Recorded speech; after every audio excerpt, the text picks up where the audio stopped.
Hi guys, welcome back to the channel, welcome back to a brand new video. I'm here for the player ratings for Albion's 2-0 win over Stoke City last night. Obviously Albion reclaimed top spot in the Championship for now as they dusted off bottom of the table Stoke. Stoke were really a poor team and I didn't think we had to be at our best last night, and I didn't think we were. We showed glimpses of quality, particularly for the first goal in the opening 10 minutes, which was scored by Matt Phillips. And obviously Robson Kanu grabbed another goal from the bench with a penalty to make sure we got the 3 points. So it was nice, it was refreshing to get a win after back-to-back draws. We needed the win after everyone else had won, Leeds, Swansea and Preston, and we did get the job done. And now we have a very tough away trip to Hull, which I'll be going to. I'll be vlogging that game on Saturday afternoon, really looking forward to that game. But anyway, onto the player ratings. Quite a professional performance from Albion. I don't think anyone will get a really bad mark apart from one or two players that weren't at their best last night, but we'll get into it. Sam Johnston obviously started in goal, Albion's #1, and he's really been putting in some class performances recently, really showing his confidence, commanding his box better than he has been. He didn't really get tested last night, but when crosses did come in the box from Stoke, Johnson did deal with them well. He punched them away, really good confidence, came out and got the danger away. So I'm going to give him 7 out of 10 for not having anything really to do. He did the basics well, his distribution was really good again, and as I say, confidence flowing through Johnston at the moment in goal, really turned out to be one of the best keepers in the division. Darnell Furlong at right back. I think for both fullbacks they were very attacking. Obviously Furlong and Townsend are very attack minded, and obviously as always Furlong bombing up and down the right side. I just didn't think he had any end product last night. His crosses were quite poor. A couple of shots flashed well wide, hit the side netting in the second half. I didn't think it was his best performance, so I'm going to give him 6 out of 10. Hopefully he can step up against Hull, but obviously nice for him to get the clean sheet alongside all the defence. Semi Ajayi, now obviously pressure on him to put in a good performance, because there was talks of Ahmed Agazi coming in for this game after Ajayi did give the penalty away against Charlton, even though it wasn't a penalty, but he didn't have the best game there, so there was pressure on him and he delivered. I thought it was a really composed performance from Ajayi and Bartley, both the centre halves mopping up loose balls, dealing with the Stoke forwards very well, limited them to any chances, and I give Ajayi 7 out of 10. I thought he was quite composed, calm on the ball, and it was a much more characteristic performance from Ajayi.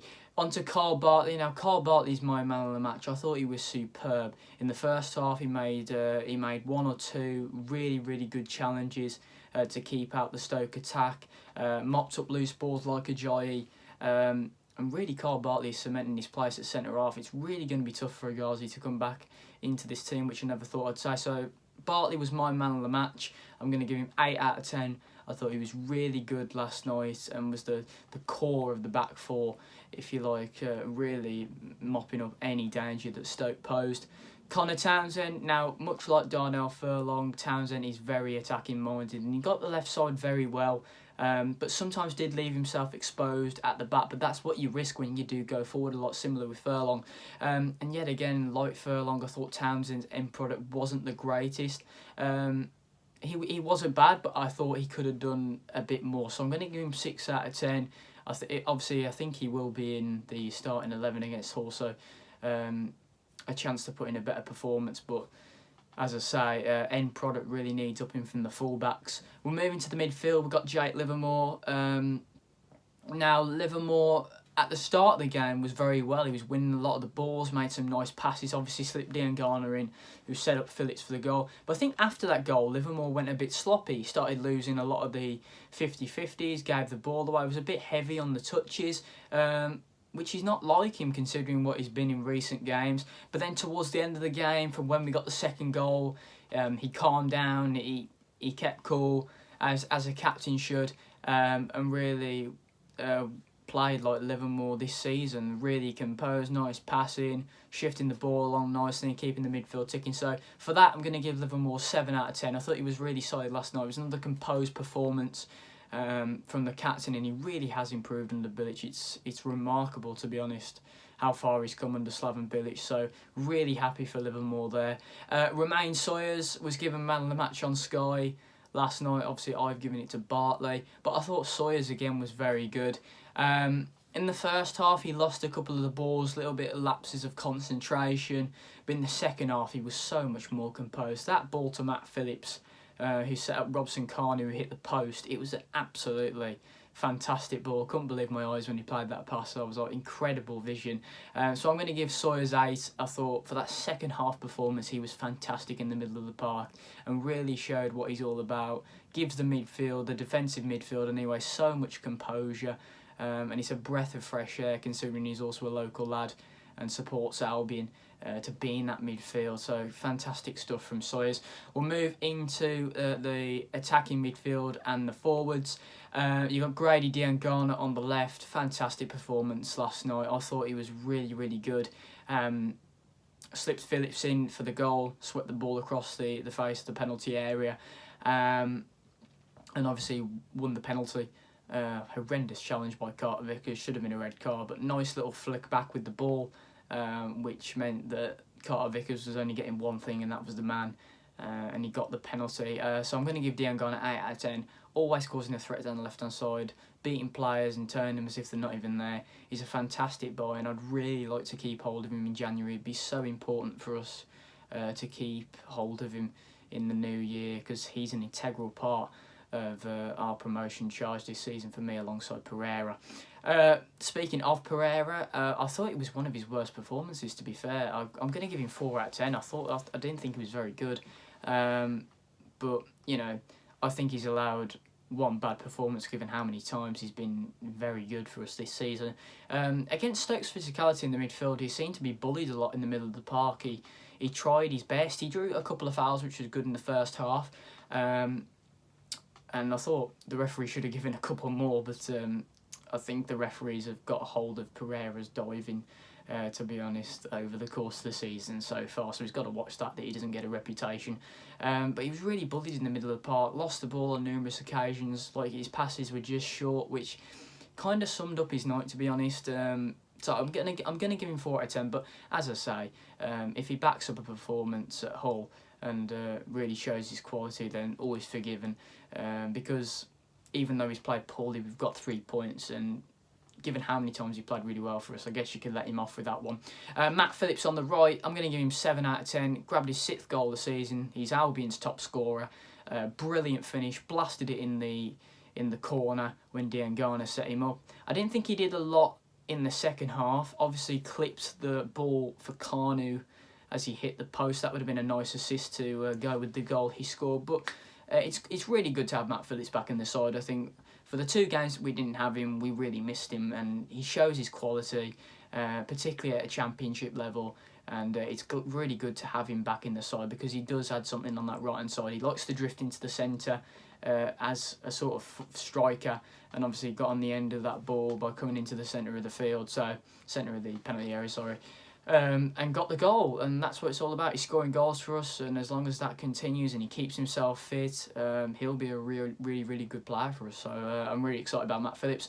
And then Charlie Austin, I'm going to give Charlie Austin 5 out of 10. His work rate, don't get me wrong, was fantastic. I think the way he held the ball up, the way he chased down, he makes those runs, I thought it was very good. It's been better than it has been. He's just not getting any clear-cut chances. So I do feel sorry for Austin, because we're not playing to his strengths.